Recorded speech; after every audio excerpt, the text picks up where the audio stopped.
Pinagbabaril ang isang motorcycle rider sa Santa Cruz, Maynila. Inaalam pa ng pulisya ang pagkakilanlan ng biktima, pati na rin ang posibleng motibo sa krimen. May unang balita si Jomer Apresto. Dead on the spot ang lalaking ito matapos pagbabarilin sa Yuseco Street sa Santa Cruz, Maynila pasado alas 12 ng hating gabi. Bago ang pamamaril, nahagi pa sa CCTV ng katabing barangay ang pagbunot ng baril ng gunman na nakaangkas din sa isang motorsiklo. After nung roving namin, nagkaroon ng wala pang 5 minuto nung pagka-stop namin galing ng barangay.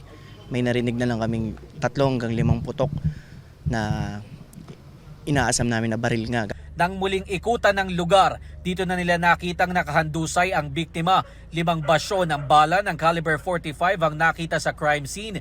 Ayon sa pulisya, nakuha nila ang cellphone ng biktima pero may tama ito ng bala. Hindi raw residente sa lugar ang biktima na hindi patukoy sa ngayon ng pagkakakilanlan. Ang inaasahan natin na baka yung mga constituent natin na merong CCTV, baka mahingan natin sila na. Patuloy pa na inaalam ng motoridad kung sino ang nasa likod ng pamamaril at ano ang posibleng motibo.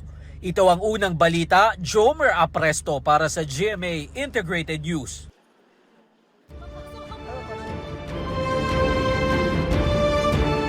Igan, mauna ka sa mga balita. Mag-subscribe sa GMA Integrated News sa YouTube.